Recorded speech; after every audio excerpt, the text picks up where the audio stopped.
Georges Cristiani, bonjour. Vous êtes Bonjour. président de l'Union des maires des Bouches-du-Rhône, maire sans étiquette de mi-mai. Alors, est-ce que ce reportage vous étonne ?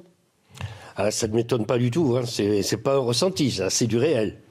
Il est certain que les comptables, surtout en France, dans un pays très jacobin, et avec les cerbères de Bruxelles et de Francfort, là, il est certain que petit à petit, les services publics se ferment les bureaux de poste, on ferme les trésoreries.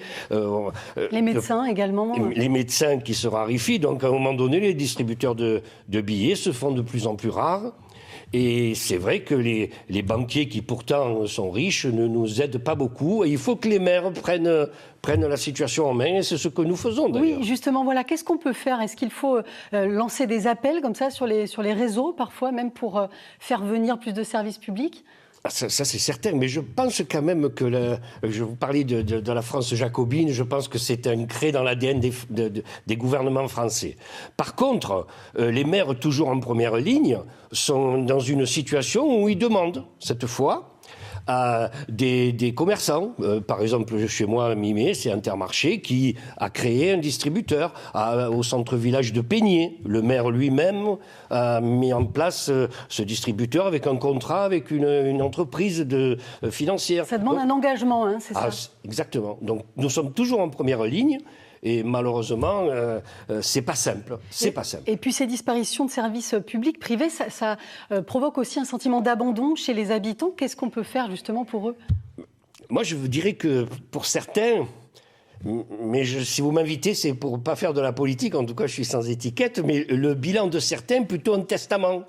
Et je ne citerai aucun nom. Mais franchement, j'ai envie d'en donner au moins un en ce moment. Hein, parce que je peux vous assurer que nous sommes des travailleurs, les maires, et les gouvernements sont souvent très bavards. Ouais. Et c'est vrai qu'on peut se demander si après, dans les élections, dans les urnes, cela ne se traduit pas par des votes extrêmes. Et vous, justement, qu'est-ce que vous faites concrètement ?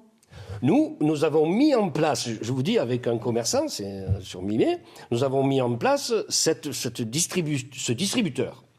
Mais pour aller beaucoup plus loin, nous essayons de dire à chaque fois que c'est possible au gouvernement, et le nouveau gouvernement, je sais que c'est pas Harry Potter, hein, il va faire ce qu'il va pouvoir, mais on essaie de dire, la commune, c'est quand même le socle de la vie de la nation et de ce pays. Donc à un moment donné, avec les départements, avec les régions, avec les mairies, il est possible, je pense, qu'on entende mieux les Français, parce que nous, les maires, nous ne sommes pas des malentendants des messages des Français. On ne vous écoute pas assez. En tout cas, merci Georges Cristiani d'avoir été avec nous. Vous êtes, donc, je rappelle, président de l'Union des maires des Bouches-du-Rhône.